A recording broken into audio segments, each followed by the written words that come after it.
ಇರಲಿ ಇರಲಿ ಇರಲಿ.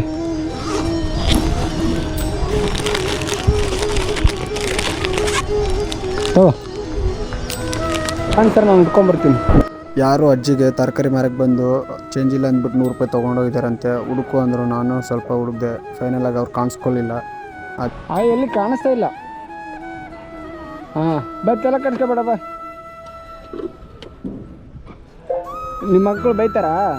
ಅಯ್ಯೋ ಹೋಗ್ಲಿ ಬಾ, ನನ್ನ ಕಡೆ ಐತೆ 20 ರೂಪಾಯಿ ಮಗು ಏನೋ ಕೊಡ್ಸಿನ ಅಂತ ಹೇಳು, ಸರಿನಾ? ಇದಿಟ್ಕೊ. ಅದು ಹೇಳು ಹುಡುಗ ಚಾಕ್ಲೇಟ್ ಕೊಡ್ಸಿನ ಮಿಕ್ಕಿದ್ದ ಅಂತ ಹೇಳು. ಅದು ಕೊಟ್ಬಿಡು.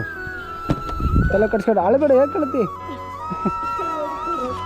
ಅಯ್ಯೋ ಅಮ್ಮ ಅಳ್ಬೇಡ ಅಳ್ಬೇಡ ಅಳ್ಬೇಡ. ಹಾಂ ನೋಡಿ ನೀವು. ಅಯ್ಯೋ ಅಳ್ಬೇಡಮ್ಮ ಅಳ್ಬೇಡ, ಏನಾಗಲ್ಲ. ಪುಟ್ಟ ಯಾಕೆ ಕಳ್ತಿ? ಹೇಳಿದ್ರೆ ಚಾಕ್ಲೇಟ್ ಕೊಡಿಸಿ ಮಗು ಅಂತೇಳು. ಬಾಯ್ ಪುಟ್ಟ. ಟಾಟ. ಯಾವ ಊರಮ್ಮ ನಿಮ್ಮದು? ನಮ್ಮದು ಯಾದಗಿರಿ ಅಮ್ಮ. ಹಾಂ ಹಳ್ಳಿ ತೊಟ್ಲೂರಮ್ಮ ನಮ್ದು. ಹಾಂ ನಿಮ್ದು ಯಾವ ಊರಮ್ಮ? ರಾಮಚಂದ್ರ. ಅಯ್ಯೋ ಅಮ್ಮ ಇರಲಿ ಇರಲಿ ಇರಲಿ ಇರಲಿ ಅಮ್ಮ, ಅಷ್ಟೆಲ್ಲ ಬೇಡ, ಅದೆಲ್ಲ ಬೇಡ. ದೊಡ್ಡವ್ರು ನೀವು ಚೆನ್ನಾಗಿರಿ ಸಾಕು, ತಲೆ ಕಟ್ಸ್ಕೊಬೇಡ. ಹೆಣ್ಮಕ್ಳಪ್ಪ ನಾವು. ಇರಲಿ ಇರ್ಲಮ್ಮ. ಹಾಂ ಚಲೋ ಮಾಡಿಸ್ತೀನಂದ ಅಲ್ಲೇ ತೂಕ ಮಾಡ್ತೀನಿ ಅಂತ ಅಮ್ಮ ತಟ್ಟೆ ಮುಚ್ಚಿ ನೋಡಿ. ಈಗಮೇಲೆ ಏನು ಮಾಡ್ತಿ?